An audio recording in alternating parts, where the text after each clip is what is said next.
As Nina was saying, I've known them for a long time, and they're wonderful women. I was actually born in Trinidad. My parents moved here when I was very young, about 5. Then they moved to Canada, so we lived in Canada for about 3 or 4 years. From Canada, we moved back to Baltimore, and then there is where I was raised for the remainder of my life, and that's where I stay right now.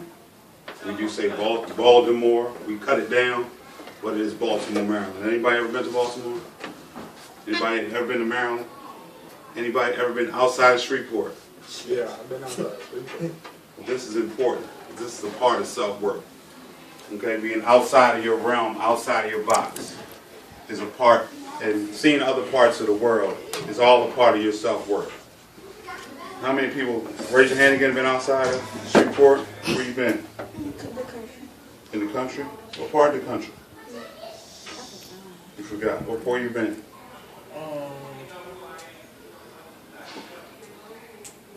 You don't know. Where have you been? Oklahoma, Mississippi, Missouri, Alabama, and Texas. Texas. And how was that? Different? Different people different? Where you been? North Carolina, Florida, Michigan, and Texas. People different everywhere, right? Some things are the same, some things are different. Where have you been, young man? To Dallas, Texas.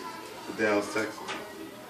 So, believe it or not, your box is much larger than you seem. Self-worth is not measured by where you're from, it's where you're going. Look around at each other. Hopefully some of you will be friends for a very long time. But believe me, some of you will not be here. The truth of the fact is, as African American males, you're going to have it a little bit harder than everyone else. That's the truth of the matter. So how you measure your self-worth from this point, because this is the transition. This is the transition time in everyone's life. Everyone here is 11 and above. Anybody under 11? Everybody's over 11. So you get ready to be teenagers or already are teenagers. So what happens at this point is society starts to look at you, and you have to decide where you're going to go from here. It's up to you to decide what you're going to do from here. It's up to you to decide your self-worth. It's up to each and every one of you individually to decide how people are going to judge you, how you want to be judged, and what you're going to do in the future. And now is the time you have to decide. How many people here have uncles that are in jail or died, or friends that have passed along through different activities? I know I do. Bernard, how about you?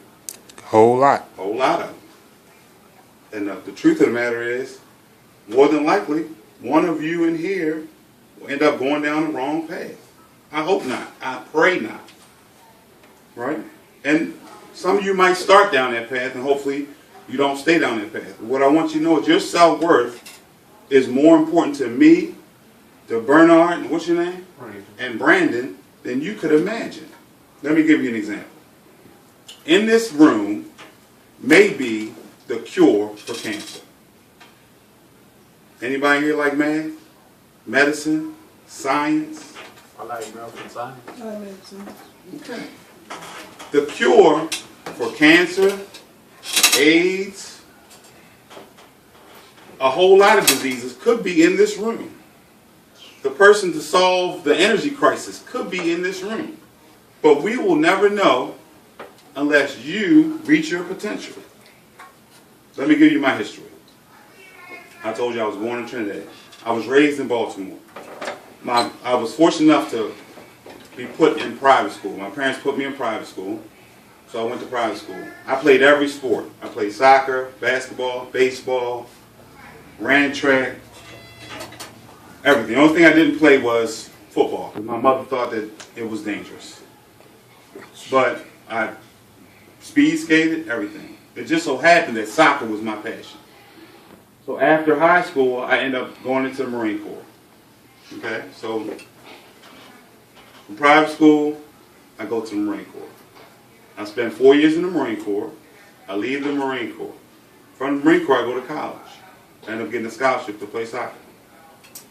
From junior college, because that's where I initially went because I was a little bit older than everyone else, I ended up getting a scholarship to a regular Division I college, where I ended up being an All-American soccer. College in Maryland called Towson. From there, I ended up playing professional soccer in Baltimore, in Florida, in Detroit, and I played professional soccer for about 15 years. From there, I graduated from college. I end up doing the radio show, and a host of other things, from buying property to raising children and a lot of other things. So your path is what you make it. Did I think I was going to end up playing professional soccer? I did not. But looking back at things that my mother showed me when I was a child that I wrote down, how many people here dream? I dream. I still dream. What are your dreams to be in the future? Be a scientist. Be a scientist. What do you want to be in the future? NBA. You want to be in the NBA. What's your dream? Professional basketball. What's your dream? Football. Football. What's your dream? NFL. What's your dream? To design video games. What's your dream? To go to the Air Force. What's your dream? Finish school, bro. What is your dream? Make it in life. Make it in life. All those dreams are attainable. But what I want you to understand is always have a plan B. Always dream. Because one of my dreams as a child was to play professional soccer. I wrote it down. And I end up doing that. But the one thing you have to remember is education is the most important thing. You can do none of those without education. None of them. So if you want to go to school and not do what you're supposed to do, can you become a professional football player? No. Can you become a professional basketball player? More than likely not. Unless you're a prodigy. They don't let you in after. Now you have to go to 1 year of college. And most people that don't do that end up not playing professional basketball. The truth of the matter is, education is a part of the process. To go into the Air Force, you got to have education. All right? You want to go on and get an education. So education is a part of that process. So when you go to school, have fun. I'll tell anybody, school should be fun. Children should have fun when they go to school. But respect your teachers and respect the time that you need to get done and to get to your dream. Right? Do we all understand that? Yeah. Education first, right? So self-worth includes education. The reason why I bring up education in the terms of self-worth is there are a lot of people, and I love talking to young black men because I was in the same position you were in. I've made mistakes in my life, and I'm sure everyone here knows people that have made mistakes in their lives. But mistakes don't define you, right? Your mistakes that you make through life should not define you. You should be able to pick yourself up from those mistakes and continue forward, no matter what they may be. How many people have a plan B to their dreams? What's your plan B? Become a scientist. Become a scientist. What's your plan B? Become a professional rapper. A professional rapper. What's your plan B?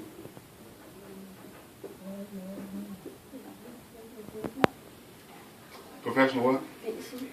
Professional fencing. That's good. That's different. What's your plan B?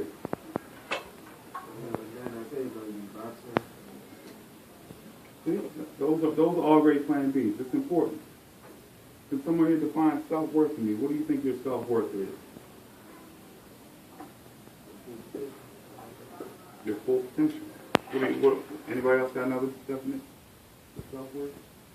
Self-esteem? Can anybody tell me what self-esteem is? How you feel about yourself? Like, self-esteem is like, it's a way you feel about yourself. If your self-esteem down, you're like, if your self-esteem down, That's great. if your self-esteem up, you'll do more stuff to your full potential. Absolutely. That is a very good definition. That is a very good definition. And self-esteem is vitally important to your success. What you view about your self-worth is vitally important to your success, to your dreams, and to where you're going to go. understand that we all want to belong. And people with low self-esteem, a lot of times want to belong to the wrong group and the wrong thing. They feel like their self-worth isn't what it should be. So your self-esteem, you always view yourself as important and worth something way greater than others. So anybody could imagine you being. You know yourself. Never say if you shoot for the moon, you hit a star. And that's how you have to approach life. You have to shoot for things.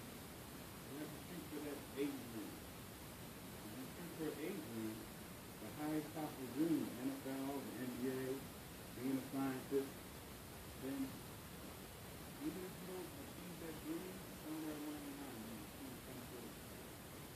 But if you don't see yourself achieving it, then don't shoot for something higher than you know, what you are or what you think you may be, and low self-esteem, then you will end up being that person that everyone thinks that you are, or people may vision that you are. And like I said, unfortunately, in society, for African American males like us, it's tough. It's harder on us, believe me, I've been there, than it is for everyone else. You okay? It's going to be harder for you than it is for everyone else. That's just how society's made it.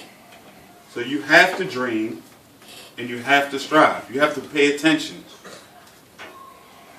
And now is the time, like I said, in your life at preteen or teenage years where you make that decision. Between 11 and 16 are the vital years of your life. Because that's going to determine what school you're going to go to, if you're going to get a college, if you're going to get a college offer, or if you're going to go to college, if you're going to get a scholarship.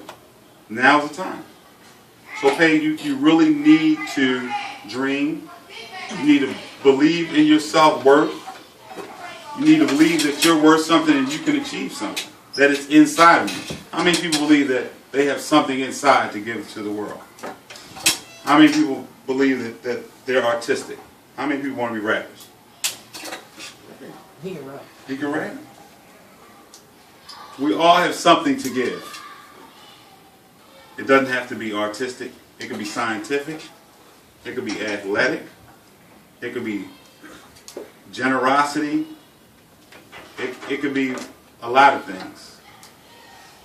But in order for us to reach that or see that potential in you, you have to actually push yourself to get there. How many people have both parents at home? Raise your hand, mother and father. That's a blessing. That's not an excuse though. If you have one parent or you're raised by an aunt or uncle, whatever your situation, that is not an excuse. One thing I do not tolerate, and one thing you have to understand is you cannot make excuses for success. Success comes from everywhere, from every situation. It is your responsibility as men, to do the best that you can. And your self-worth is not only determined by what you do and how you try to strive and achieve, but it's also determined by how you treat people. Right? How many people here, how many of you young men have girlfriends? How many people treat them with respect? Don't lie. Don't lie. Don't lie. Don't lie. Like who? Me? Who, me? Yep. I understand. I understand totally. In today's world, there's a whole lot of things going on. We had names. What they call them now? Thoughts. We have names. We've all had names for different names for females. All right. But the truth of the matter is, you have to respect them. You need to respect them like you want somebody to respect your sister or your mother or someone you cared about. I got a question. And I got an answer. You supposed to respect them, right? Yes. regardless of how if they respect you or not. He was joking. If that's what you're I asking. ain't talking about that. Go I'm ahead. talking about how you supposed to respect somebody if they don't respect themselves. Well, the key to that is, even if they don't respect themselves, the only way that they're going to learn they need to respect themselves is if you respect them. A lot of times, people are creatures of habit. So if you always disrespected, you get used to being disrespected. So you have no respect for yourself. Some people. You understand? It's almost like, let's say slavery, right? If you used to being a slave and people beating on you and telling you what to do, when you finally meet somebody that respects you and treats you like a human, you may feel a different kind of way, right? So if you respect her, she may now understand that I need to be respected, or I feel better when I'm respected. So because she doesn't respect herself, you may teach her something about respect. Oh, I ain't talking about me. I know, I'm just saying. So there are a lot of people that don't respect themselves. That's not a reason, and I'm glad you brought that up, to disrespect them, because people disrespect themselves. Okay? Because all you're really doing is lowering yourself to what? To their standard, right?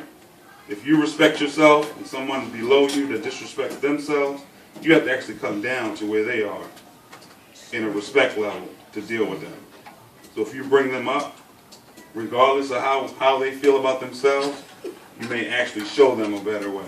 And that's the same thing with parenting and things of that nature, right? So if you're in a situation where you have a younger brother, I say this to my nephews and kids around, it's very easy for you being the oldest one in the group to teach him something disrespectful. It's easy for you to teach him how to cuss, how to disrespect kids. Right. That's easy. What's going to be hard for you is for you to teach him how to respect women, how to be polite, how to say please and thank you.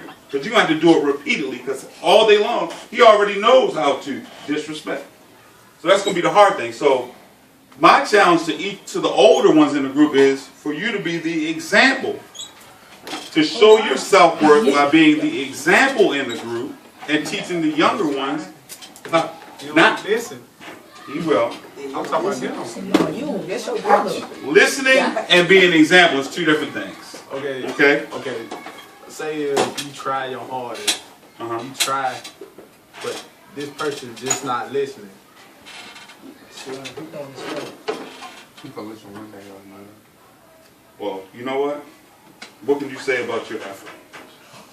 I say I gave my effort. And you're going to continue trying, right? You're not going to stop trying, right? He already stopped trying. Don't stop. You can never stop trying. It's like life. But Never it's like stop a waste trying. of time though. Cause like if you keep on, I'm not doing this to him or nothing like that. But like if you keep trying and you keep trying, but it's just not getting through the person's head. You can try for years, and it's just not getting to the person's head. And like you gonna give up. You gonna give up because you seeing. What do you mean by give up? Like, are you a quitter? nah, I ain't no Yes, quitter. You just told me you were. Yeah, you are. Then don't quit. Don't ever quit at anything. Is he related to you? Whoever the person is. So is the person related to you that you try to teach? Okay, then sooner or later he's going to get it. If he doesn't, hopefully he can seek the professional attention that he needs to help him out. So you have to remember, we all have to remember this, right? Your self-worth is worth more than you can imagine. Okay? It's programs like this where there are other kids outside. I say to my son all the time, we ride down the street and I'll see some kids and they'll be throwing rocks. Stop playing, man. Stop playing. And what I tell them is, I ask them a simple question: what are those kids doing? Pay attention. Pay attention. Pay attention. What I ask them is, what are those kids doing? And the reply that I've taught my son is, they're kicking rocks.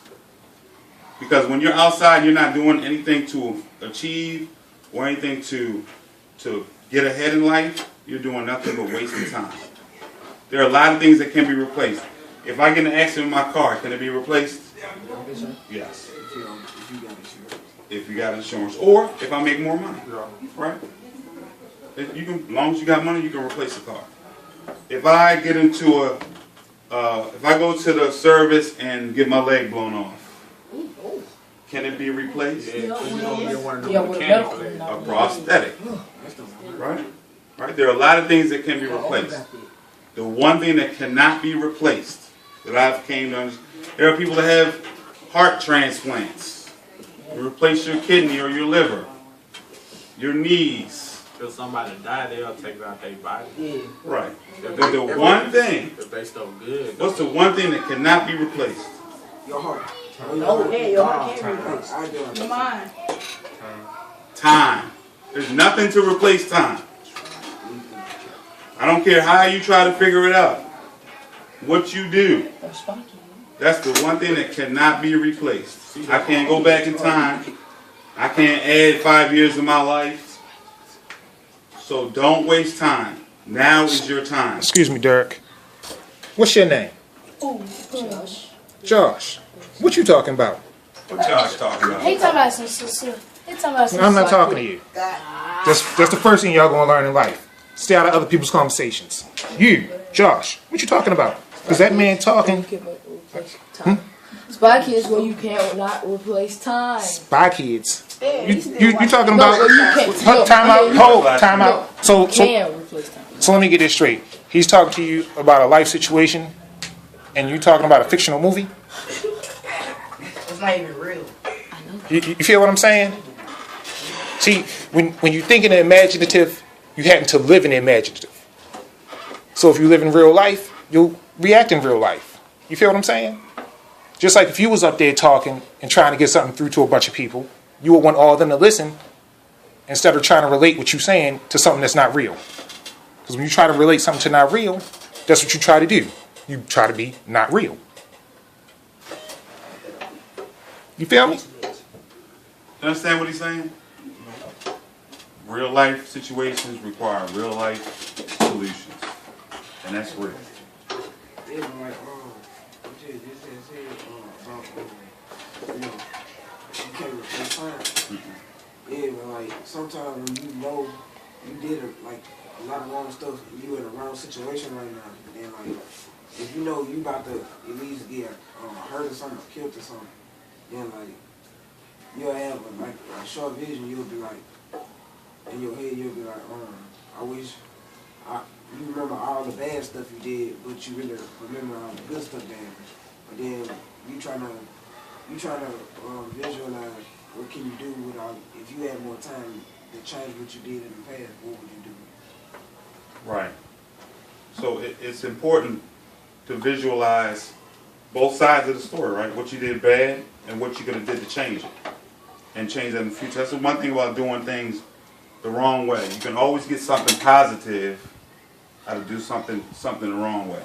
Because you should be able to, from that point, change what you did wrong or speak to someone, just like I'm speaking to you, about them not doing the same thing or making the same mistakes that you make. Okay? So I want you guys to be successful. I want each and every one of you to reach your potential or self-worth, whatever that may be.